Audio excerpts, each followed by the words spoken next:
Okay, so everyone is able to see the screen now. Yes, sir. Units and measurements. Let's start.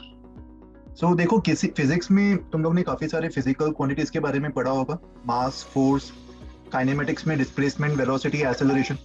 Right, there are many physical quantities. और इन सारे physical quantities को express करने के लिए दो चीजों की रिक्वायरमेंट होती है. एक तो होता है उसका मेजरमेंट, उसका न्यूमेरिकल वैल्यू, और साथ में एक होता है यूनिट्स. जैसे फॉर एग्जांपल अगर किसी मास को मुझे एक्सप्रेस करना है, I can say that the mass of some object is 200 grams. Right.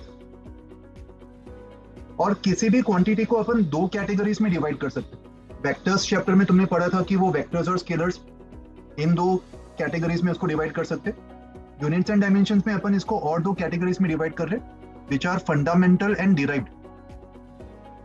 Fundamental quantities and derived quantities. So basically जो भी इंपॉर्टेंट क्वांटिटीज है उनको हमने सिलेक्ट किया और उसको कहा कि ये सारे फंडामेंटल है. और बाकी सारे जितने भी क्वांटिटीज होंगे उन सबको फंडामेंटल के फॉर्म में एक्सप्रेस किया जा सकता है. That's the advantage of selecting the fundamental quantities. And overall there are 7 fundamental quantities. उसके बारे में देख लेते. अच्छा, बीच में किसी को डाउट होगा तो feel free to ask. You can unmute yourself and ask me any doubts if you have. Fundamental quantities को देखने से पहले जो यूनिट्स अपन जनरली यूज करते हैं, सिस्टम ऑफ यूनिट्स, उसके बारे में समझ लेते हैं. आई थिंक ये सबको पता होगा. जनरली अपन ये सारे सिस्टम्स यूज करते हैं. CGS system. सीजीएस सिस्टम में अपन लेंथ को सेंटीमीटर्स में एक्सप्रेस करते, मास को ग्राम्स में और टाइम को सेकंड्स में. तुमने अब तक ये सीख लिया होगा कि अपन जब भी कोई क्वेश्चन सॉल्व करते we should follow a single system. Right. अगर एक एक्सप्रेशन सीजीएस में तो सारे एक्सप्रेशन सीजीएस में होने चाहिए. जैसे for example the unit of force in CGS is dance. SI में अपन न्यूटन्स बोलते हैं मगर सीजीएस में डाइन्स होगा. वैसे ही वर्क का जो यूनिट्स है वो एसआई में जूल्स होगा और सीजीएस में ergs. Similarly there is one more system, MKS system. It's almost similar to SI system. इसको एमकेएस या फिर एसआई सिस्टम भी बोल सकते हैं. SI stands for system international. It's a internationally accepted system जो हर जगह फॉलो किया जाता है. यहाँ पे लेंथ को मीटर्स में, मास को केजीस में और टाइम को सेकंड्स में एक्सप्रेस किया जाएगा. यूरोपियन कंट्रीज में एफपीएस सिस्टम का भी इस्तेमाल किया जाता है. यहाँ पे लेंथ को फुट में, मास को पाउंड्स में और टाइम को सेकंड्स में मेजर किया जाता है. Okay. And SI system is almost same as MKS system. यहाँ पे सेम यूनिट्स होंगे मास, लेंथ और टाइम के लिए. तो जो 7 इंपॉर्टेंट क्वांटिटीज जो हम बोल रहे थे जिसको अपन फंडामेंटल क्वांटिटीज बोलते हैं, वो 7 फंडामेंटल क्वांटिटीज ये होंगे: length, mass, time, electric current, temperature, amount of substance जिसको तुम केमिस्ट्री में पढ़ते थे, मोल्स में मेजर किया जाता है अमाउंट ऑफ सब्सटेंस को, एंड लुमिनस इंटेंसिटी. ये बेसिकली ब्राइटनेस को मेजर करेगा. इसको कैंडेला में एक्सप्रेस किया जाता है. So these are the 7 fundamental quantities. और इसके अलावा दुनिया में जितने भी फिजिकल क्वांटिटीज होंगे उन सबको इन 7 फंडामेंटल क्वांटिटीज के फॉर्म में एक्सप्रेस किया जा सकता है. ओके. सो इन 7 फंडामेंटल क्वांटिटीज को अपन इंडिपेंडेंट मानते हैं और इनके रिस्पेक्टिव यूनिट्स भी तुम्हें पता होने चाहिए. मीटर, केजी, सेकंड, ये सारे एसआई यूनिट्स में हम एक्सप्रेस कर रहे हैं. और इनके सिंबल्स भी तुम्हें पता होने चाहिए. ये सारे इनके सिंबल्स हम जनरली यूज करते हैं फॉर यूनिट्स. फंडामेंटल क्वांटिटीज के अलावा और दो सप्लीमेंट्री यूनिट्स है या सप्लीमेंट्री क्वांटिटीज है जो किसी और पे डिपेंड नहीं करते. ये भी आपस में इंडिपेंडेंट है और ये एंगल्स को मेजर करने में काम आता है. जैसे प्लेनार एंगल. तुमने मैथ्स में पढ़ा होगा प्लेनार एंगल को कैसे डिफाइन करते हैं अपन. Sir your voice breaking. सबको लग रहा है क्या मेरी वॉइस ब्रेक हो रही है? No, sir, your voice is breaking just a bit ugly. Okay.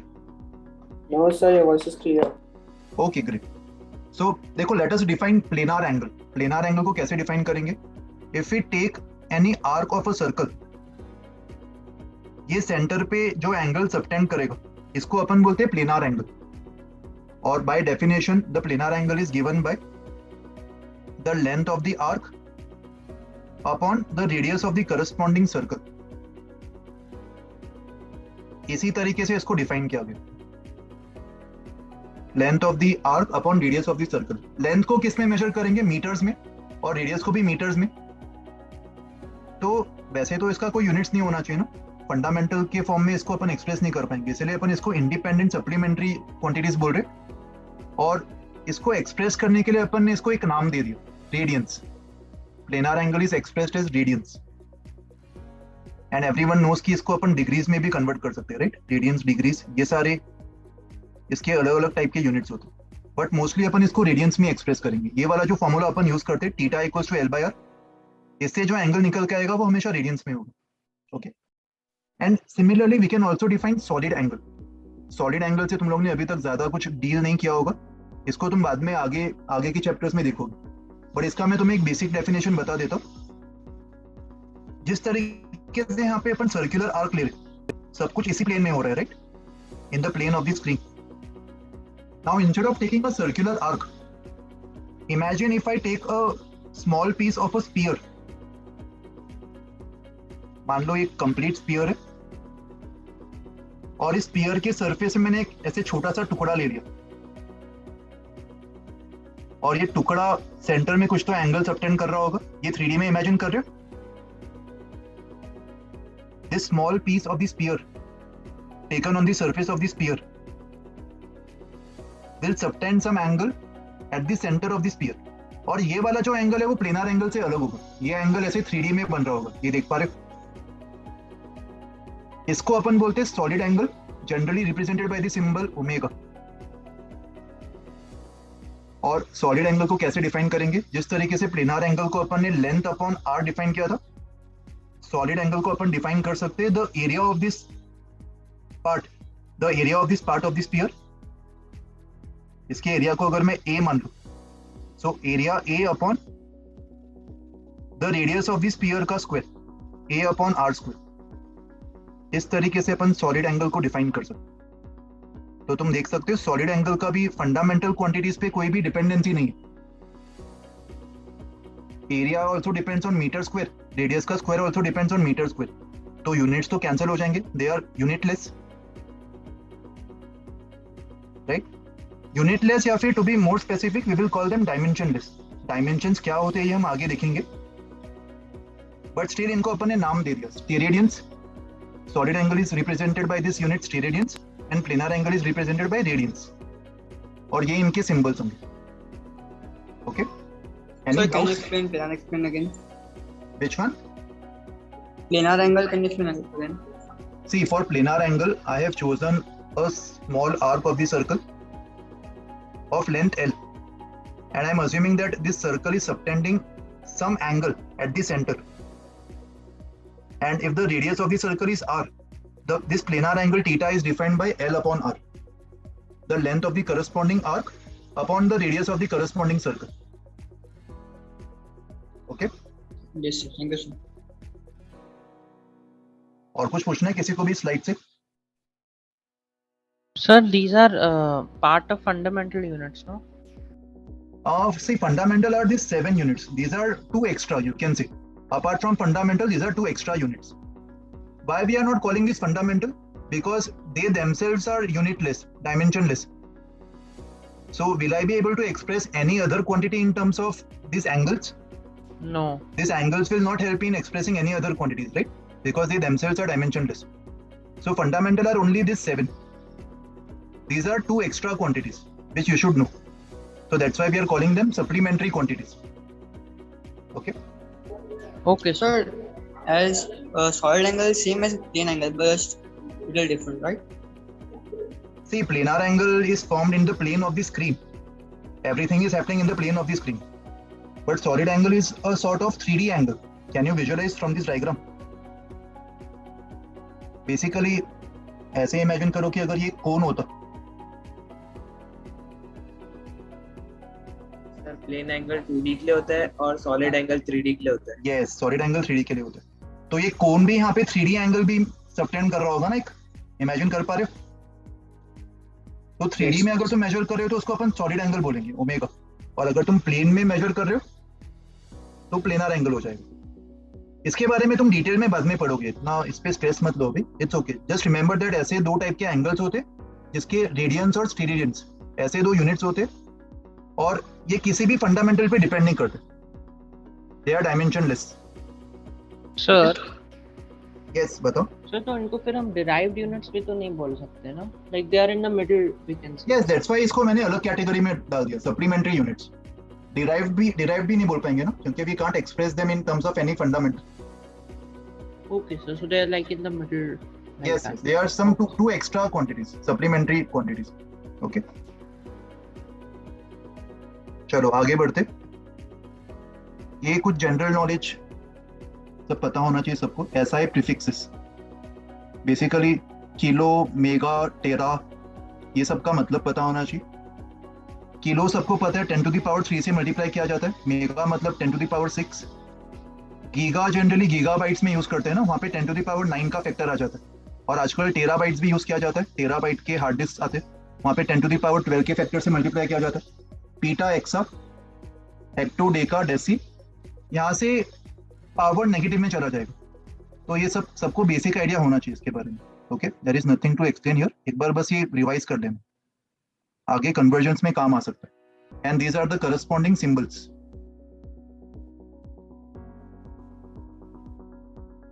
Some other units which are not in the SI units. हमने जो systems देखे थे, CGS, MKS, SI, FPS, इन सबसे अलग भी कुछ हम units express करते हैं हमारे convenience के लिए. जैसे for example distance जो है, उसको तो generally अपन meters में ही measure करते हैं, right? meters या फिर centimeters. But when we have to measure large distances in space, सबने इसके बारे में सुना होगा, light year के हिसाब से भी इसको measure किया जाता है. क्योंकि उन लार्ज डिस्टेंसेस को मीटर्स में अगर एक्सप्रेस करेंगे तो पूरा एक पेज ही भर जाएगा, इतना बड़ा नंबर होगा वो. तो light year is basically distance travelled by light in 1 year. एक साल में लाइट कितना डिस्टेंस ट्रेवल करेगा? Speed of light into 1 year. And 1 year को 365.25 डेज लिख सकते हैं इंक्लूडिंग द लीप ईयर. और 1 ईयर में 24 डेज और एक दिन में 3600 सेकेंड्स. तो इस तरीके से अपन लाइट ईयर को मीटर्स में कन्वर्ट कर सकते हैं. तुम्हें याद रखने की जरूरत नहीं, बस ये पता होना चाहिए कन्वर्जन कैसे करना. वैसे ही और भी कुछ टाइप के यूनिट्स होते हैं, जैसे एस्ट्रोनॉमिकल यूनिट. अगर मान लो मुझे स्पेस में किसी डिस्टेंस को एज अ रेफरेंस, जो भी डिस्टेंस अर्थ और सन के बीच में, उसके रेफरेंस में अगर मुझे मेजर करना हो, तो we can measure in terms of astronomical unit, जिसका सिंबल होता है AU. तो अगर मैं तुमसे कहूँ कि किसी दो स्टार्स के बीच का जो डिस्टेंस है वो 3 AU है, that means you can visualise कि उसका डिस्टेंस 3 टाइम्स द डिस्टेंस होगा जो अर्थ और सन के बीच में. Okay. Similarly there are some more units. Parsec, which is short form for parallactic second. तो ये कन्वर्जन, ये सारे इतने इंपॉर्टेंट नहीं है, इसको तुम स्किप कर सकते हो. Micron is like micrometre 10 to the power -6. Angstrom भी जनरली एटॉमिक मेजरमेंट्स के लिए इस्तेमाल किया जाता है 10 to the power -15. And fermi is also used to measure very small distances. Angstrom में 10 to the power -10 आएगा और फर्मी में 10 to the power -15. ओके. वैसे ही मास के कुछ non standard units, tons, quintal, atomic mass unit, ये तुमने chemistry में यूज किया होगा. ये इनके कन्वर्जन्स पता होने चाहिए. एंड टाइम का तो ये सबको पता ही है. Now let us understand what is dimensions. अब तक हमने फंडामेंटल क्वांटिटीज की बात की, राइट? फंडामेंटल में वो 7 क्वांटिटीज थे और 2 एक्स्ट्रा सप्लीमेंट्री क्वांटिटीज. तो उनके अलावा जितने भी क्वांटिटीज होंगे, जिसको अपन डिराइव्ड क्वांटिटीज बोल सकते हैं, all this derived quantities can be expressed in terms of fundamental quantities. Okay. और जब भी उनको किसी फंडामेंटल क्वांटिटीज के टर्म्स में एक्सप्रेस करेंगे, उनको अपन पावर्स के फॉर्म में एक्सप्रेस करेंगे. वो फंडामेंटल क्वांटिटीज के किन पावर्स पे डिपेंड कर रहे हैं. और डायमेंशंस को कैसे डिफाइन करेंगे? The dimensions of any physical quantities are the powers to which the fundamental quantities are raised to represent that quantity. जैसे फॉर एग्जांपल, इस स्टेटमेंट को एक एग्जांपल से समझते. अगर मैं वेलोसिटी की बात करूं, वेलोसिटी का यूनिट्स क्या होता है? वेलोसिटी का यूनिट्स होता है मीटर्स पर सेकेंड, राइट? और इसके यूनिट्स को अपन देखते हुए ये पता लगा सकते हैं कि फंडामेंटल पे किस तरीके से डिपेंड कर रहा है. मीटर्स मतलब किसका यूनिट? कौन से फंडामेंटल क्वांटिटी का यूनिट? लेंथ. एंड सेकेंड्स मतलब time. So I can say that velocity is depending on length to the power 1 and t to the power -1. ये वेलोसिटी का डिपेंडेंसी होगा ऑन द फंडामेंटल क्वांटिटीज, और उसका जो dependency होगा उसमें जो भी पावर्स आ रहे होंगे इनको अपन डायमेंशंस बोलते। और ये जो एक्सप्रेशन है यहाँ पे, अगर मैं वेलोसिटी के दोनों साइड स्क्वायर ब्रैकेट लगा दूं, this expression denotes dimensional formula for velocity. तो किसी भी फिजिकल क्वांटिटी का डायमेंशनल फॉर्मूला मतलब उसका डिपेंडेंसी ऑन फंडामेंटल क्वांटिटीज। तो इसको मैं L1 T-1 लिख सकता हूं। This is the way we will represent the dimensional formula. Generally अपन M, L, T तीनों के फॉर्म में रिप्रेजेंट करते, तो अगर मास पे डिपेंड नहीं करे तो यहाँ पे तुम 0 का पावर रेज कर सकते हो, M0 L1 T-1। So velocity's dimensional formula will be this. Similarly, acceleration का dimensional formula क्या आ जाएगा? Dimensional formula अलग से रटने की जरूरत नहीं। किसी भी क्वांटिटी का अगर तुम्हें dimensional formula डिराइव करना है तो देखो कि उस क्वांटिटी का यूनिट्स क्या है, वो फंडामेंटल पे किस तरीके से डिपेंड कर सकता है। तो acceleration का यूनिट्स हमें पता है मीटर्स पर second square. So dimensional formula will be meters मतलब length to the power 1 and divided by second square आ रहा है, मतलब t टू द पावर -2, और मास पे डिपेंड नहीं कर रहा तो m to the power 0। So this will be the dimensional formula for acceleration. सबको समझ में आया ये concept? Any doubt? So can you explain it again? Which part you did not understand? The L and T part. See, I will give you one more example. Suppose I want to find dimensional formula for force. सबने laws of motion पढ़ रखा है, तो force का नाम सुनते ही कौन सा इक्वेशन दिमाग में आता है? फोर्स का कौन सा फॉर्मूला दिमाग में आता है जो तुम बार बार अप्लाई करते हो एफबीडी बना के? Force equals to mass into acceleration. Mass into acceleration, right? Force equals to mass into acceleration. And obviously इसका यूनिट जो है वो अपन जनरली न्यूटन्स लिखते हैं, बट न्यूटन से हमें समझ में नहीं आ रहा कि वो फंडामेंटल पे किस तरीके से डिपेंड कर रहा है। So we will observe its formula, mass into acceleration. अभी मास का यूनिट्स क्या है? मास का यूनिट्स केजी और एक्सेलरेशन का मीटर्स पर सेकंड स्क्वायर, मतलब force KG metre per second square, ये भी इसका अपन यूनिट्स मान सकते। अभी अगर मुझे फोर्स का डायमेंशनल फॉर्मूला लिखना हो तो डायमेंशनल फॉर्मूला के लिए मैं ये वाला सिंबल यूज कर सकता हूँ। फोर्स के दोनों साइड पे स्क्वायर ब्रैकेट लगा दो और देखो कि वो इन तीनों के कौन से पावर पे डिपेंड कर रहा है। तो यहाँ पे मास मतलब केजी टू दी पावर 1 लिख सकते क्योंकि केजी न्यूमरेटर में, तो मास के 1 पावर पे वो डिपेंड कर रहा होगा। वैसे ही लेंथ भी न्यूमरेटर में और इसका भी पावर 1 है, तो लेंथ पे भी इसका डिपेंडेंसी कैसा होगा? Length to the power 1 and second square denominator में विद पावर 2, तो टाइम पे इसका डिपेंडेंसी -2 हो जाएगा। So we can say that this is the dimensional formula for force. देखो ये एग्जांपल से समझ में आया अभी? Yes, sir sir. जो पावर होता है वो डायमेंशन है ना? यस, अपन बोल सकते हैं कि यहाँ पे फोर्स के जो डायमेंशन है वो 1 1 -2 होंगे, but to be more specific dimension से इतना क्लैरिटी नहीं आएगा ना, उससे अच्छा डायमेंशनल फॉर्मूला ही लिख लो पूरा, m1 l1 t-2। तो सर स्क्वायर ब्रैकेट आंसर ही है, स्क्वायर ब्रैकेट कंपल्सरी होता है क्या? रिप्रेजेंटेशन है स्क्वायर ब्रैकेट, खाली f लिखा तो फिर कुछ सेंस नहीं बनेगा ना। f तो फोर्स के लिए अपन यूज करते, तो फोर्स थोड़ी m1 l1 t-2 के इक्वल होता है। ये जो पैरामीटर्स है ये तो फोर्स का डायमेंशन है ना, तो डायमेंशन ऑफ फोर्स की बात हो रही है, ये स्पेसिफाई करने के लिए अपन स्क्वायर ब्रैकेट्स डाल देंगे। समझ में आया? Sir, can you explain the first paragraph once again? Which one? First para. First paragraph. All the derived quantities can be expressed in terms of fundamental quantities. सही बात है, एक्सप्रेस कर रहे हैं ना अपन इन सारे एग्जांपल्स में। Velocity, force, acceleration, all these are derived quantities which we are expressing in terms of fundamental. When a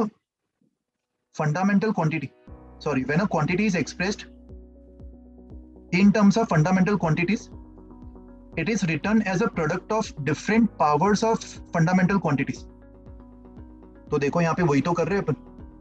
ये जो डिराइव क्वांटिटी है फोर्स, इसको जब मैं फंडामेंटल की फॉर्म में एक्सप्रेस कर रहा हूँ तो फंडामेंटल को सबको अपन मल्टीप्लाई कर रहे हैं ना with respective powers. It is written as a product of, किसका product? Different powers of fundamental. Understood? Yes, sir. And square bracket is just a representation to denote that we are just talking about the dimensional formula and not the quantity. Okay? इसके और कुछ examples तुम practice करोगे तो तुम्हें और idea लगेगा.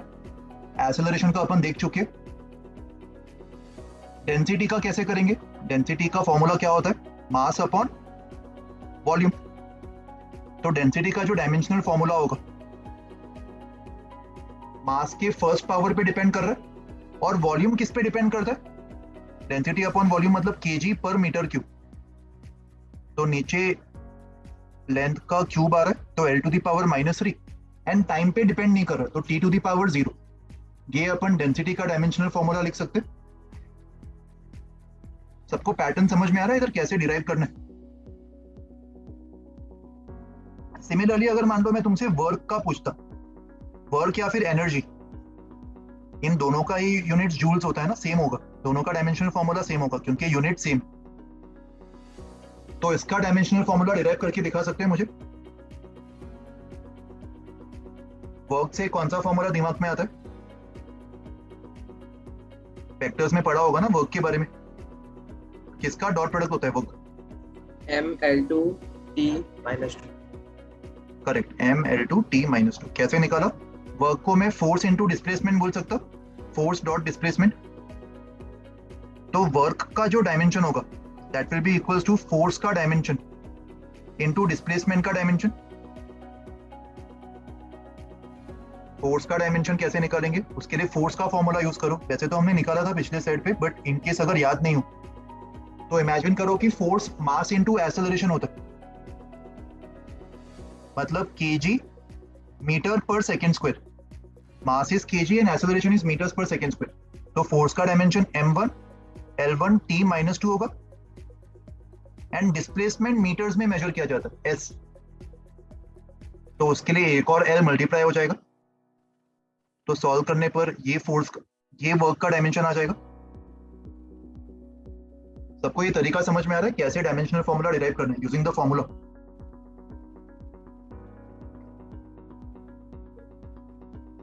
Dimensional formula में अपन ये सारे सिंबल्स यूज करेंगे. MLT तो अपन ऑलरेडी देख चुके, but sometimes it is possible कि MLT से काम ना बने. हो सकता है कि हमें और भी फंडामेंटल की जरूरत पड़े. इलेक्ट्रिक करंट के लिए कैपिटल A यूज करेंगे, टेम्परेचर के लिए capital K, amount of substance moles के लिए MOL एंड इंटेंसिटी के लिए CD. इनकी भी जरूरत पड़ सकती है. जैसे फॉर एग्जांपल अगर मैं तुमसे पूछता कि चार्ज का डायमेंशनल फॉर्मूला क्या है? चार्ज से कोई फॉर्मूला दिमाग में आ रहा है? Charge, current. मुझे बताओ चार्ज फंडामेंटल है कि current? Current is fundamental, right? So what is the formula relating charge, current and time? करंट को अपन rate of change of charge बोलते हैं, rate of flow of charge. ये फॉर्मूला देखा है पहले कभी स्कूल में? So charge can be written as current into time. तो इस केस में चार्ज का जो डायमेंशन होगा that will be equals to current का डायमेंशन, जिसको मैं A से रिप्रेजेंट कर सकता, into टाइम का डायमेंशन जिसको मैं T से रिप्रेजेंट कर सकता. So this is the dimensional formula for charge. Understood? Yes, sir. वैसे ही पावर का अगर निकालना हो तो पावर के लिए ये वाला फॉर्मूला पता होना चाहिए, वर्क अपॉन टाइम. तो जो भी वर्क का हमने डायमेंशन निकाला था, ये वर्क का डायमेंशन हमने डिराइव किया था, राइट? इसको फर्दर टाइम से डिवाइड कर देंगे तो पावर का ये डायमेंशनल फॉर्मूला आ जाएगा. Pressure is force upon area. तो प्रेशर का डायमेंशनल फॉर्मूला क्या होगा? फोर्स का which is mLT -2 upon area. Area का अपॉन L स्क्वायर कर देंगे तो प्रेशर का डायमेंशनल फॉर्मूला ये आ जाएगा mL -1 T -2. ये सारे फिजिकल क्वांटिटीज का मतलब तुम्हें अभी पता नहीं होगा, ये तुम आगे जाके पढ़ोगे फिजिक्स में. बट अभी के लिए तुम याद रख सकते हो कि इन सब का डायमेंशन प्रेशर के बराबर ही होता है. The dimension of stress, Young's modulus, burns modulus, modulus of rigidity, they have the same dimensions as that of pressure. Okay? And this is a note. यहाँ पे कहा जा रहा है कि तुम्हें डायमेंशनल फॉर्मूला मेमोराइज करने की जरूरत नहीं. You can just derive this, जैसे हम कर रहे थे वैसे ही तुम डिराइव कर सकते हो किसी के लिए भी। ओके,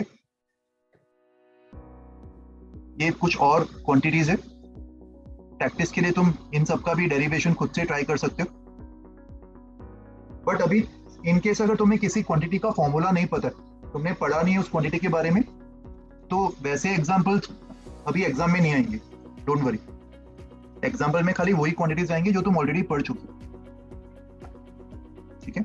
जैसे ग्रेविटेशनल कांस्टेंट, इसका अगर मुझे डायमेंशन निकालना हो तो ग्रेविटेशनल कांस्टेंट का कोई फॉर्मूला दिमाग में आ रहा है? स्कूल में कुछ पढ़ा है? ग्रेविटेशनल फोर्स क्या होता है दो मासेस के बीच में? Gm1m2 bye r²। ये फॉर्मूला सबने पढ़ा होगा ना? अगर मान लो नहीं भी पढ़ा है और मैं एक ऐसा क्वेश्चन सेटअप करूं जिसमें मैंने तुम्हें ये फॉर्मूला दे दिया रेफरेंस के लिए, assume that this is the formula, तो इस फॉर्मूला की मदद से तुम जी का डायमेंशन निकाल पाओगे, which is called as universal gravitational constant।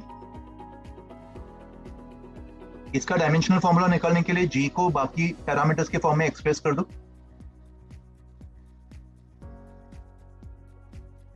Right. So it will be equals to force का dimension which is ml t minus 2 into r² का dimension which is l² upon mass into mass का dimension, तो नीचे m² आ जाएगा। इसको simplify कर लो तो उससे तुम्हें g का डायमेंशन हो जाएगा m-1 l3 and t-2, right. तो इस तरीके से बाकी की चीजें भी तुम डिराइव कर सकते हो।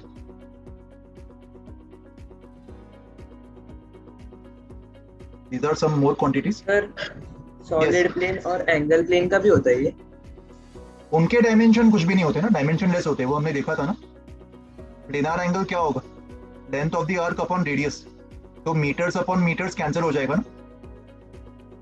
तो अगर तुम्हें डायमेंशंस लिखना ही है तो तुम ऐसे लिख सकते हो m0 l0 t0, कुछ भी नहीं होगा, सारे जीरो। तो they are dimensionless, they don't have any dimensions. जैसे कोई भी जो रेशियोज होंगे, स्ट्रेन के बारे में सुने? स्ट्रेन क्या होता है? सर एंगुलर वेलोसिटी मतलब angular velocity, angular velocity, angular momentum, ये सारी चीजें तुम रोटेशन में पढ़ोगे। ये सारे क्वांटिटीज तुम्हारे लिए अभी नए हैं, तुमने पहले देखे नहीं होंगे। सर्कुलर मोशन स्टार्ट नहीं हुआ ना अभी तक तुम्हारा? No sir. तो बाद में तुम समझ जाओगे, अभी के लिए इसको स्किप कर सकते हो। जो क्वांटिटीज तुम्हें नहीं पता है उसको स्किप कर लो अभी के लिए। स्ट्रेन का फॉर्मूला होता है change in length upon original length. तो अगर मान लो ये फॉर्मूला मैं तुम्हें दे दूं, तो इससे मुझे बताओ स्ट्रेन का डायमेंशन क्या रिपोर्ट करोगे तुम? सर ये प्रेशर से इक्वल होगा। प्रेशर से कैसे होगा? ऊपर चेंज इन लेंथ आ रहा है और नीचे लेंथ आ रहा है, तो चेंज इन लेंथ और लेंथ दोनों के डायमेंशंस मीटर्स ही होंगे ना, दोनों के यूनिट्स मीटर्स होंगे। तो क्या स्ट्रेन का कुछ भी यूनिट्स होगा? स्ट्रेन किसी No, पे भी sir, डिपेंड no करेगा, dimension। Strain will be dimensionless. तो ये सारे जो रेशियोज होते हैं जिसमें ऊपर और नीचे सेम फिजिकल क्वांटिटीज आ रहे, वो सारे रेशियोज डायमेंशनलेस बोल सकते हैं। जैसे रिफ्रैक्टिव इंडेक्स, रिफ्रैक्टिव इंडेक्स अपन कैसे डिफाइन करते हैं किसी भी मीडियम का? It is defined as speed of light in vacuum upon speed of light in medium. तो ये भी रेशियो है ना, जिसमें ऊपर और नीचे दोनों जगह स्पीड आ रहा है, तो रिफ्रैक्टिव इंडेक्स भी डायमेंशनलेस हो जाएगा। रिफ्रैक्टिव इंडेक्स को जनरली अपन म्यू सिंबल से रिप्रेजेंट करते हैं, तो इसको भी अपन डायमेंशनलेस बोल सकते हैं। समझ में आया सबको डायमेंशनलेस कब होगा?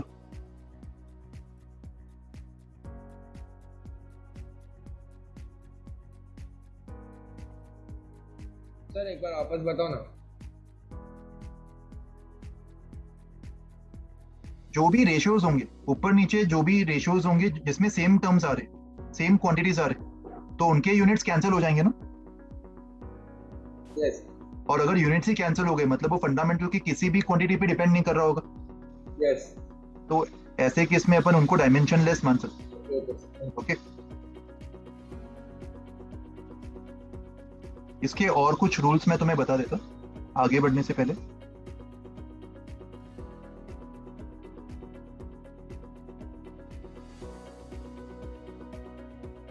अगर मान लो तुम्हें किसी सवाल में एक ऐसा एक्सप्रेशन दिख रहा है जिसमें साइन, कॉज या कोई भी ट्रिग्नोमेट्रिक रेशियो, मान लो साइन और ब्रैकेट के अंदर कुछ बड़ा सा एक्सप्रेशन दिया हो, बहुत सारे क्वांटिटीज है, तो मुझे बताओ साइन के अंदर जो क्वांटिटी प्रेजेंट होगा ये क्या रिप्रेजेंट कर रहा होगा साइन के अंदर? एंगल। ये एक एंगल ही रिप्रेजेंट कर रहा होगा ना। और एंगल के बारे में हमने क्या पढ़ा था? एंगल का डायमेंशन कैसा होता है? Dimensionless. Angles are dimensionless, right? तो साइन के अंदर तुम्हें कुछ भी दिख रहा होगा उसको हमेशा डायमेंशनलेस ही अज्यूम करना। एनीथिंग इनसाइड साइन या फिर कॉस और any trigonometric ratio for that matter, trigonometric ratio of anything कुछ अगर दिया हुआ है तो ब्रैकेट के अंदर जो भी एनीथिंग होगा you can assume that anything is dimensionless. For example मान लो कुछ तुम्हें ऐसा एक्सप्रेशन दिख रहा है जिसमें sine speed of light into T upon force into X, ऐसा कुछ दिख रहा है। मैं ऐसी रैंडम एग्जांपल दे रहा हूं। तो यहाँ पे c represents speed, t represents time, f represents force and x is some unknown quantity. तो अगर तुमसे x डायमेंशन पूछा जाए, x का डायमेंशनल फॉर्मूला, तो कैसे निकाल सकते हैं? हमें पता है कि ct अपॉन fx इस पूरे का कोई भी डायमेंशन नहीं होगा, दिस इज डायमेंशनलेस, राइट? और ये कब पॉसिबल होगा? जब dimension of c into T will be exactly equal to dimension of f into X. ये फॉलो कर रहे हो सब लोग ये वाला स्टेप? तभी उनके डायमेंशंस कैंसिल हो जाएंगे ना। तो यहां से अपन x का डायमेंशन क्या बोल सकते? Dimension of c into dimension of t upon dimension of f। c मतलब स्पीड, स्पीड मतलब मीटर्स पर सेकेंड, तो उसका डायमेंशन L1 t माइनस 1 होगा, मीटर्स पर second, into time into t, t का डायमेंशन सिंपली t होगा, t to the power 1 upon force, force का डायमेंशन क्या होगा? Mass into acceleration, m L1 t minus 2। तो इसको सिंप्लीफाई कर लो तो इससे तुम्हें x का डायमेंशन मिल जाएगा। कितना आ रहा है? L के टर्म्स कैंसिल हो रहे, नीचे खाली एक मास बचा हुआ है, तो मास टू दी पावर -1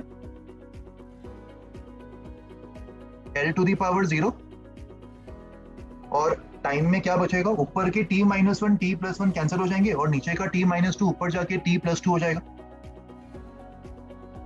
तो ये डायमेंशनल फॉर्मूला आ जाएगा अननोन क्वांटिटी का। समझा सबको? Any doubts? Same thing can be applied if instead of sine, cos, या instead of any trigonometric ratio you have something to the power. मुझे बताओ number के पावर में कोई फिजिकल क्वांटिटी हो सकता है? Does 2 to the power 2 kg make any sense to you? This is senseless, right? Yes, sir. It doesn't make sense.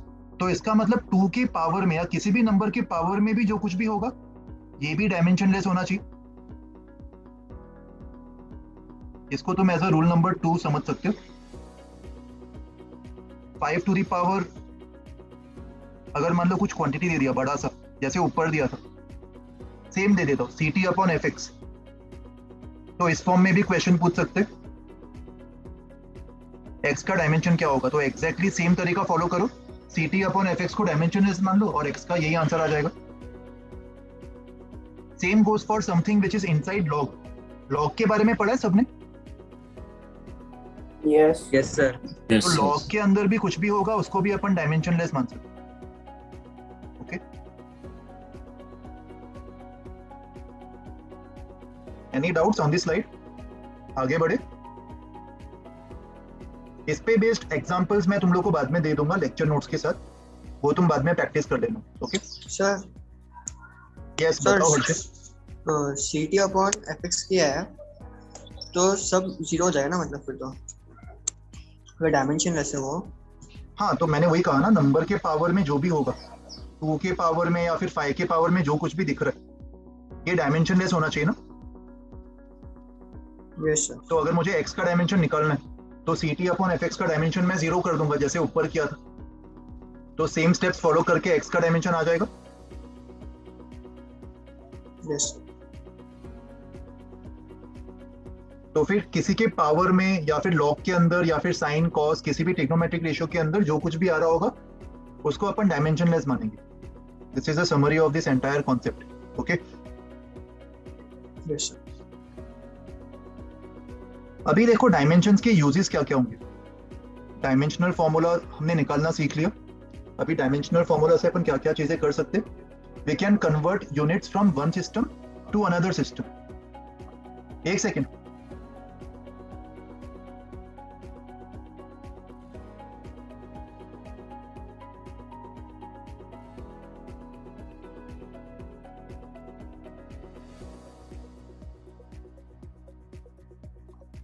इसका पहला एप्लीकेशन देखो, कन्वर्जन ऑफ यूनिट्स. अगर मान लो मुझे किसी भी फिजिकल क्वांटिटी को एक यूनिट से दूसरे यूनिट में कन्वर्ट करना, इसको मैं तुम्हें एक ब्लैंक स्लाइड पे एक्सप्लेन कर देता हूं.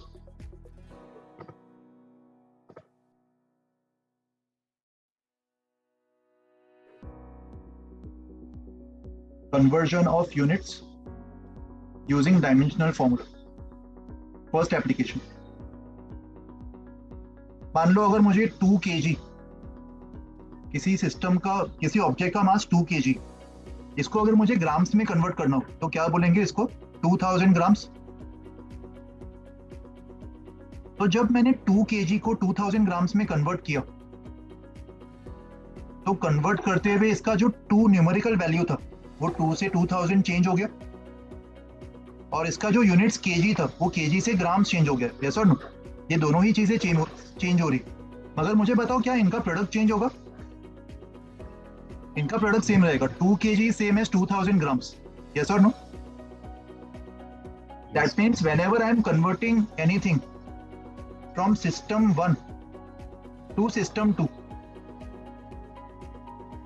सिस्टम 1 से सिस्टम 2 में अगर मुझे कुछ भी कन्वर्ट करना है, सिस्टम 1 में अगर मान लो मेजरमेंट n1 आ रहा है और यूनिट्स u1 आ रहा है एंड सिस्टम 2 में मेजरमेंट n2 आ रहा है और यूनिट्स u2 आ रहा है, तो इन दोनों को मैं इक्वेट कर सकता हूं.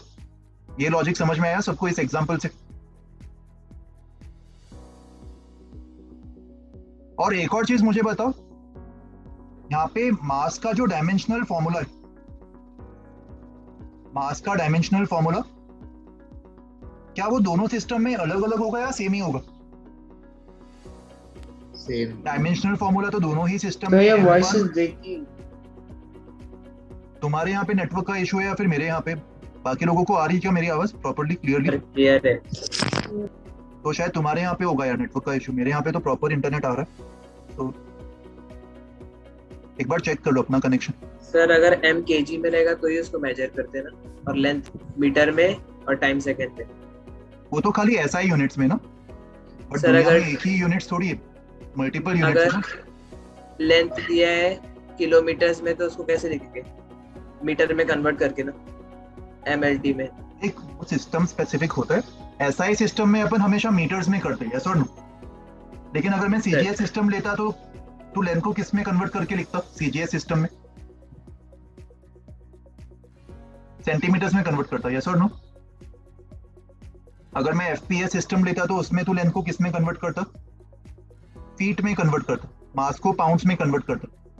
राइट? तो ये तो सिस्टम पे डिपेंड करेगा ना कैसे लेना है. सिस्टम डिसाइड करेगा कि मास केजीस में होना चाहिए, ग्राम्स में, लेंथ मीटर्स में होना चाहिए, सेंटीमीटर्स में. ये सिस्टम डिसाइड करेगा. और हमने जो प्रीवियस स्लाइड पे बहुत सारे सिस्टम्स के नाम देखे थे वो सारे तो स्टैंडर्ड सिस्टम्स थे. मगर हाइपोथेटिकली मैं सवाल में एक नॉन स्टैंडर्ड सिस्टम भी दे सकता हूँ और उसमें मैं तुम्हें कन्वर्जन पूछ सकता हूँ. तो किसी भी सिस्टम से किसी भी सिस्टम में अगर तुम्हें कन्वर्ट करने की जरूरत पड़े तो अपन ये वाला लॉजिक यूज कर सकते हैं. ये समझ में आया? n1 u1 और n2 u2 ये दोनों सेम रहेगा. जिस तरीके से 2 kg is equals to 2000 grams, वैसे ही n1 u1 equals to n2 u2 मान सकता हूं मैं. अभी अगर मान लो मुझे n2 निकालना हो, मुझे पता लगाना हो कि n1 u1 सिस्टम 1 में जो इसका यूनिट्स है u1 वो सिस्टम 2 में जाके कितना बन जाएगा. तो n2 को मैं n1 times u1 upon u2 लिख सकता. अभी देखो इसको एक एग्जांपल से समझते हैं. आई नो ये काफी लोगों को कंफ्यूजिंग लग रहा होगा. Let us take one example. मान लो मुझे पता लगाना हो convert 2 joules is equals to how many ergs? Joules मतलब कौन सा सिस्टम? एसआई सिस्टम MKS या फिर एमकेएस, और अर्ग्स मतलब CGS सीजीएस सिस्टम, राइट? तो मुझे पता लगाना है कि 2 जूल्स जो है वो सीजीएस में कितना अर्ग्स होगा। तो इसको मैं N1 मान सकता हूं, इसको U1, इसको N2 और इसको U2। तो कन्वर्जन करने से पहले जो तुम्हारा पहला स्टेप होगा, ऐसे सवालों में तुम्हारा पहला स्टेप होना चाहिए, जिसको भी कन्वर्ट करना है, जिस भी फिजिकल क्वांटिटी को एक सिस्टम से दूसरे सिस्टम में कन्वर्ट करना है, उसका डायमेंशनल फॉर्मूला निकाल लो। तो ये किसकी बात हो रही है? कौन सी फिजिकल क्वांटिटी की? वर्क या फिर एनर्जी, राइट? इनमें से कुछ तो होगा। मान लो ये वर्क की बात हो रही, तो वर्क का डायमेंशनल फॉर्मूला कैलकुलेट कर लो, कितना होगा वो? Work is force into displacement. Force is m1 L1 t minus 2 into displacement, तो L स्क्वायर बन जाएगा। This is the dimensional formula for work, right? Then apply this formula, N2 equals to N1 times U1 upon U2। और U1 U2 इन दोनों के dimension तो same ही होंगे ना? एक सिस्टम से दूसरे सिस्टम में कन्वर्ट करने पर क्या डायमेंशनल फॉर्मूला चेंज होगा? No, they will be the same. So U1 का डायमेंशन क्या होगा? M1 L1 square T1 minus 2, और U2 का dimension M2 L2 square T2 minus 2। और सिमिलर टर्म्स को क्लब कर दो इस तरीके से।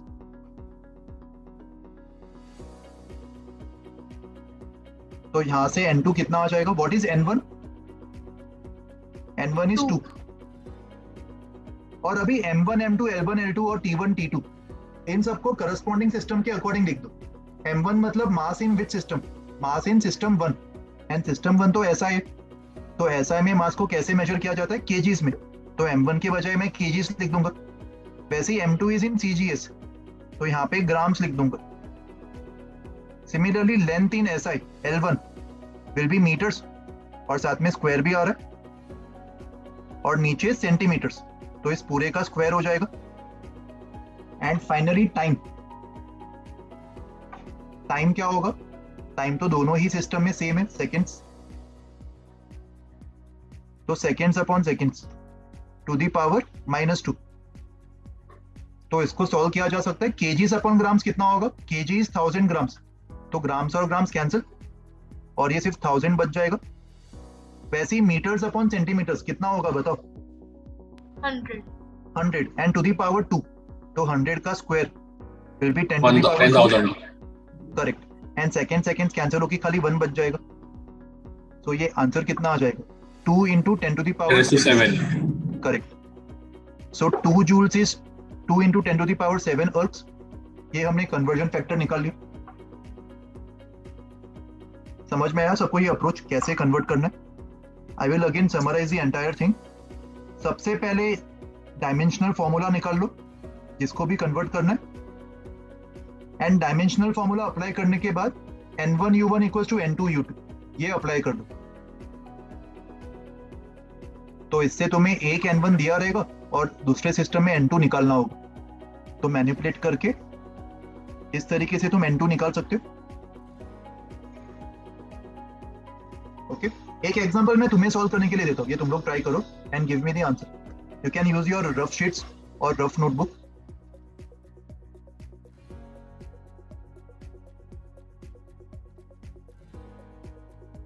सपोज मैं एक हाइपोथेटिकल सिस्टम डिफाइन कर रहा हूं।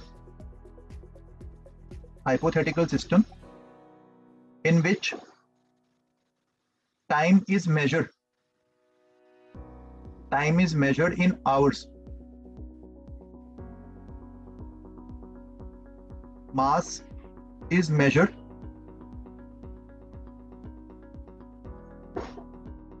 in tons, and length is measured in kilometers. मैंने हाइपोथेटिकली सिस्टम डिफाइन कर दी। एसआई में तो टाइम सेकंड्स में होता है, मास केजीज में और लेंथ मीटर्स में। तो एक कोई भी रैंडम सिस्टम मैंने ले लिया, इसमें ये सारी चीजें डिफाइंड है इस तरीके से। Convert 1 what of power, what सबको पता है पावर का यूनिट्स होता है, एंड पावर का डायमेंशनल फॉर्मूला निकालने के लिए तुम लोग पावर को वर्क अपॉन टाइम लिख सकते हो। मान लो ये तुम्हारे रेफरेंस के लिए गिवन है, you have to convert 1 watt equals to how much measurement of the new units। जो नया सिस्टम है उसका यूनिट्स तो हमें पता नहीं है ना, तो उसको मैं ऐसे यूनिट्स नाम दे रहा हूं। तो 1 वॉट इस नए सिस्टम में कितना यूनिट्स के इक्वल होगा? सवाल समझ में आया सबको? ट्राई करोगे?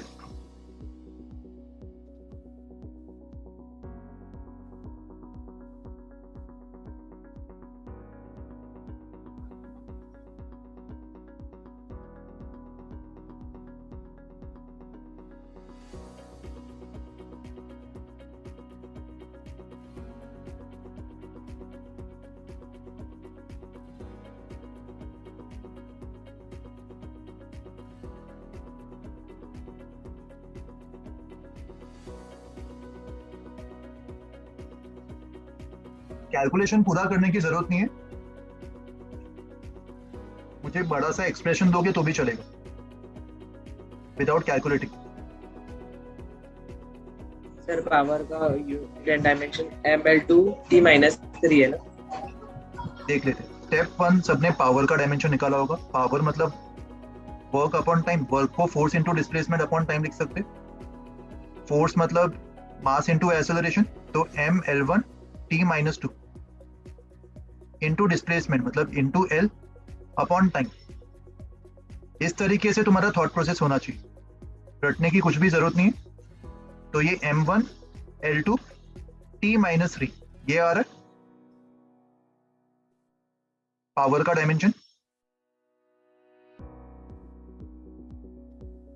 सर ये सब ऐसा ही यूनिट है, आपने जो हाइपोथेटिकल सिस्टम दिया अभी हमें उस पे कन्वर्ट करना है। नहीं, ये अभी डायमेंशन में क्या ये पता चल रहा है कौन सा सिस्टम है? डायमेंशन तो जनरल फॉर्मूला है ना, किसी भी सिस्टम में सेम फॉर्मूला रहेगा डायमेंशंस का। तो इसमें तो मैंने कुछ स्पेसिफाई नहीं किया ना ये ऐसा ही है कि नया सिस्टम। दोनों ही सिस्टम में सेम डायमेंशनल फॉर्मूला यूज करेंगे पावर का। अभी कन्वर्ट करने के लिए तुम ये फॉर्मूला अप्लाई कर दो, n1u1 = n2u2। इसको n1 मान लो, इसको u1, इसको n2 और इसको u2। हमें n2 निकालना, तो n2 will be equal to n1 u1 upon u2। ये यूज कर लो।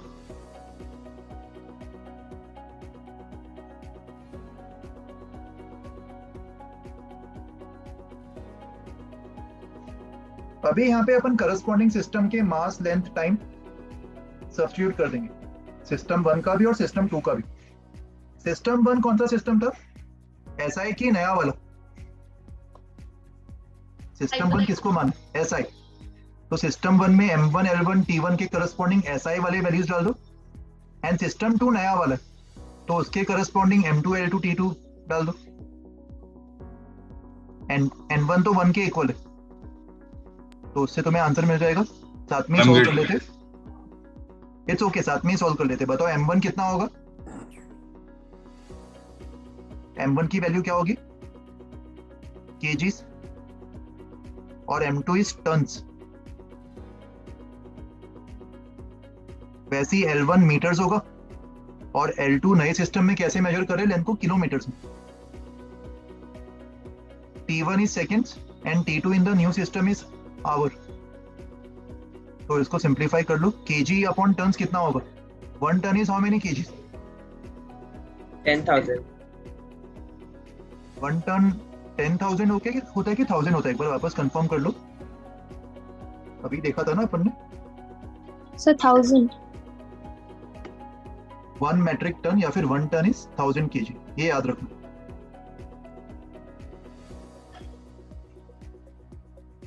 तो kg upon ton will be 1 upon 1000। Metres upon kilometres is again 1 upon 1000, क्योंकि 1 upon kilometres is 1000 metres. and seconds upon hour. 1 hour is 3600 seconds. तो ये आ जाएगा. देखो यहाँ पे एक मिस्टेक करी अपन ने पावर से रेज ही नहीं किया. ये चीज Sir, I'm getting a different answer. Yes, because I made a mistake. यहाँ पे actually लेंथ का जो पावर है वो 2 था ना, एंड टाइम का पावर -3 था, मास का पावर 1 था. So actual answer should be to the power 1 square and to the power -3. Sir, it's 1. Sorry? I got 1 joule. I got it. What the actual answer is 1 joule is equal to 3.6 raised to 3 units. Let's check it out. Did you understand this mistake that we did? 1 upon 1000. Let's check what answer we are getting. 1 upon 1000 का square मतलब 1 upon 10 to the power 6 and 1 upon 3600 to the power -3. तो 3600 to the power 3 आ जाएगा ना ये. So 3.6 into 10 to the power 3 का भी cube, तो 3.6 का cube into 10 to the power 9 upon नीचे भी 10 to the power 9. तो चेक कर लो, ये आ रहा है answer. This is the answer you are getting. 3.6 का क्यूब. कैलकुलेशन इंपॉर्टेंट नहीं है, वो तुम वेरीफाई कर लेना बाद में, but you understood the concept how to solve. Okay, any doubts?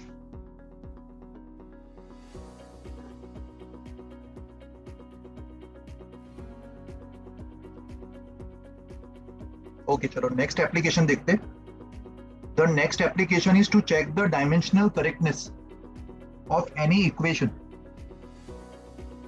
Suppose if I take second equation of kinematics, S equals to ut plus half at square. If I want to check whether this equation is dimensionally correct, that means all the terms in this equation should have the same dimensions.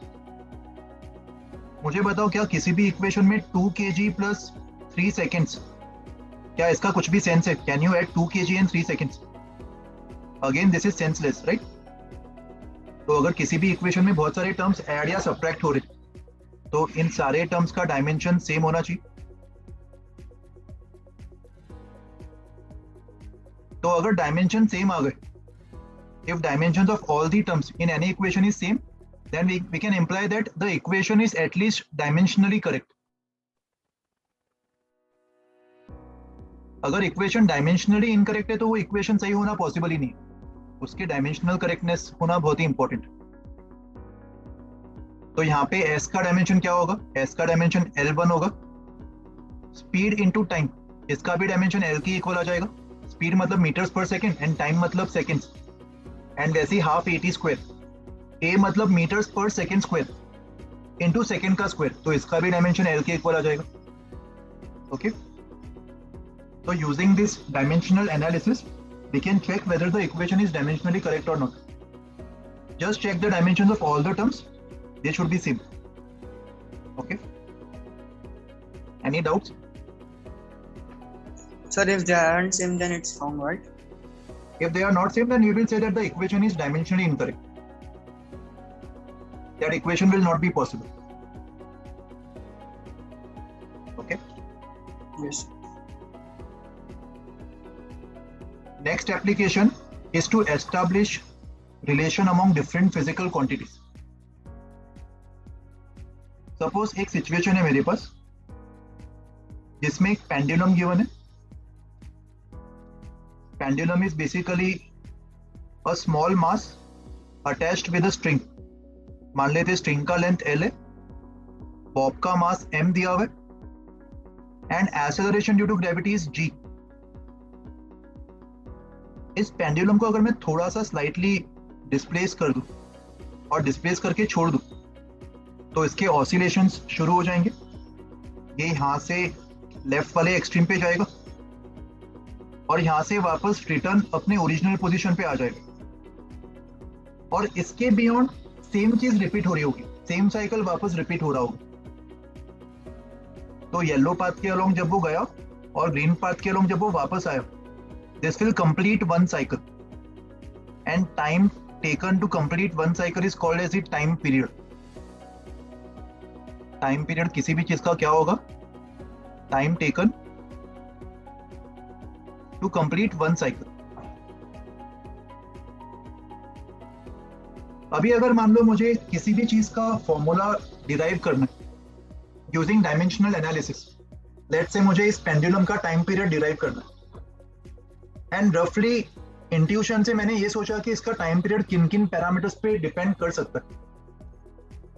तो रफली मैंने सोचा कि time period में भी pendulum के length पे depend कर सकता है. Let me just right depends on. This T can depend on let's say length, may be pendulum के नीचे जो मास अटैच्ड है उसके मास पे डिपेंड कर सकता है and acceleration due to gravity पे डिपेंड कर सकता है. मान लो रफली अगर मुझे इस बात का आइडिया है कि टाइम पीरियड इन तीन चीजों पे डिपेंड कर रहा है, तो इन तीनों चीजों पे वो किस तरीके से डिपेंड करेगा, कौन से पावर के प्रोपोर्शनल होगा, ये अपन डिराइव कर सकते हैं. तो मान लेते हैं टाइम पीरियड जो है it is proportional to length का सम पावर ए, मास का some power B and G का सम पावर सी. तो यहाँ पे LHS और RHS इन दोनों के डायमेंशंस इक्वल होने चाहिए. Dimension of time period should be same as dimensions of RHS. Dimension of time period क्या होगा? खाली टी का टर्म आएगा, m0 l0 t1. लेंथ का डायमेंशन l1 होगा and to the power a. Mass का dimension m1 and to the power b. And acceleration due to gravity, इसका units होता है मीटर्स पर सेकेंड स्क्वायर. तो एक्सेलरेशन ड्यू टू ग्रेविटी का dimension होगा l1 t-2 और इसको c के पावर से रेज किया जा रहा है, राइट? तो RHS में भी सारे सेम टर्म्स को एक साथ कलेक्ट कर लो. तो m to the power b, यहाँ पे l to the power a और यहाँ से l to the power c आ जाएगा. तो l to the power a into l to the power c will be l to the power a plus c. और वैसे ही टाइम में क्या आएगा? t to the power -2c.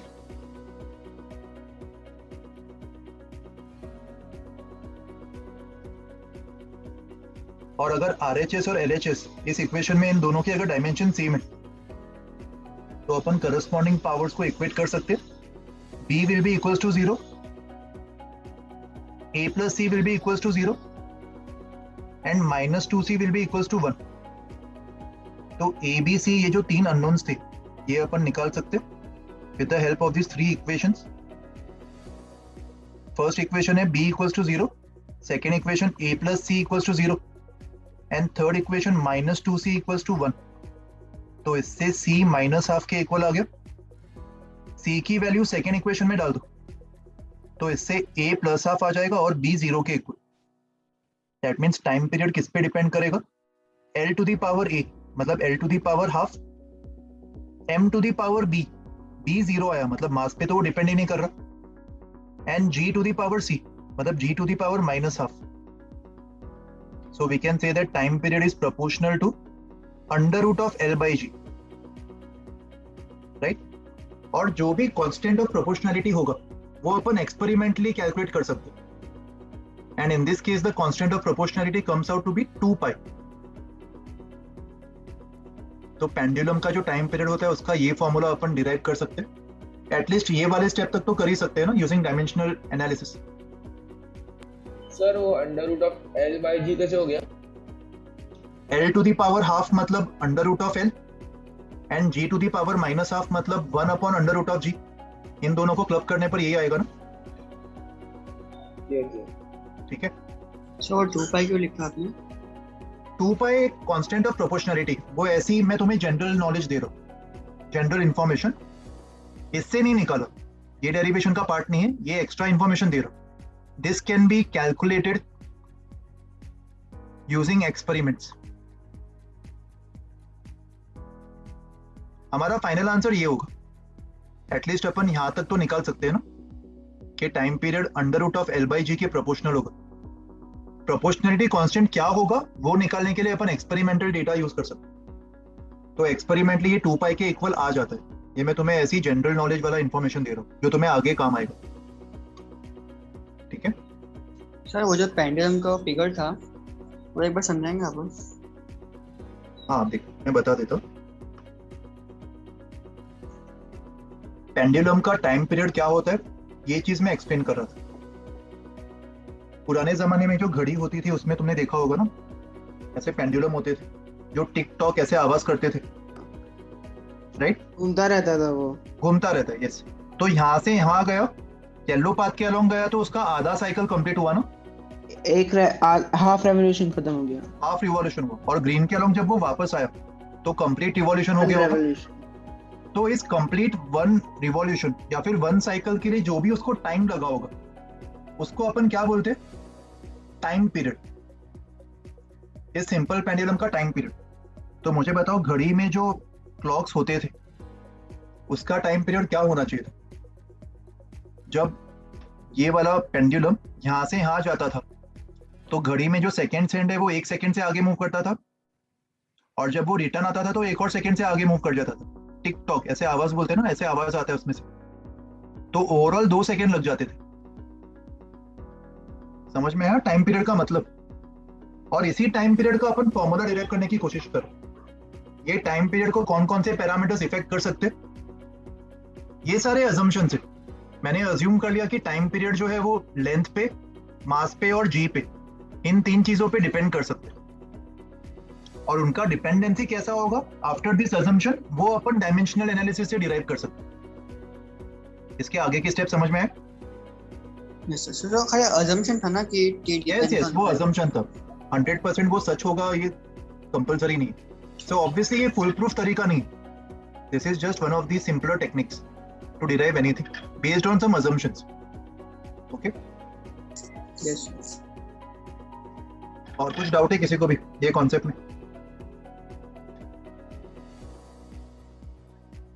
इस पे बेस्ड कुछ एग्जांपल्स तुम बाद में ट्राई कर लेना।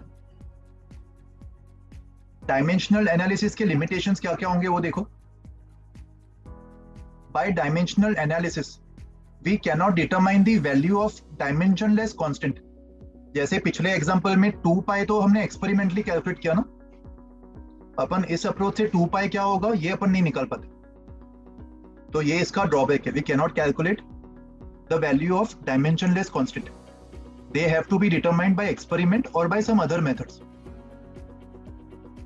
This method works if a physical quantity depends on other physical quantity and the dependency is of the product type. अगर मान लो डिपेंडेंसी ऐसा होता v equals to u plus at, तो यहाँ पे भी ये मेथड फेल हो जाता। ऐसे एक टाइप की डिपेंडेंसी में ऐसे टाइप के फॉर्मूलाज अपन इस मेथड से डिराइव नहीं कर पाते, राइट? और अगर मान लो एक्सपोनेंशियल या फिर ट्रिग्नोमेट्रिक या फिर लोगैरिथमिक फंक्शंस होते तो उसके अंदर भी जो पैरामीटर्स है वो भी डायमेंशनलेस होते, तो उसका भी अपन अकाउंट इस मेथड से नहीं ले पाते। Also this method will fail if the physical quantity depends on more than 3 other physical quantities. यहाँ पे अपन इक्वेशन तो खाली 3 ही लेके आ पाएंगे ना, मास, लेंथ और टी। इनके कोफिशिएंट्स को इक्वेट करने पर खाली 3 इक्वेशंस आ पाएंगे। लेकिन अगर मान लो मैंने अननोन्स 4 ले लिए होते, एक और पैरामीटर पे अगर मैंने डिपेंडेंसी मान लिया होता मोर देन 3, तो उस केस में भी अपन इस मेथड से डिराइव नहीं कर पाते। We will get more unknowns and lesser equations. समझ में आया सबको ये drawbacks? Sir I didn't get this question. Which one? First and second one. In the first point, they are saying that we cannot determine dimensionless constant. For example, in this case, using this method, we were only able to derive this equation, right? We were not able to derive what will be the constant of proportionality. This 2 pi was derived experimentally. So using dimensional analysis, using this method, we cannot derive the dimensionless constant. Understood? First point. Yes, sir. And similarly, in the second point, we cannot derive such types of equations because in this method we had assumed that time period is proportional to length to the power a, right? G to the power b and m to the power c. But it's possible that time period could have been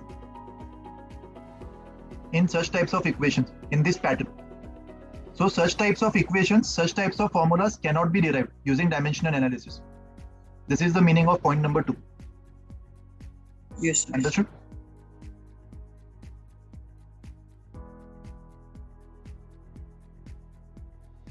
अच्छा, मुझे 2 minute दो, मैं तुम्हें कुछ examples भेज रहा हूँ.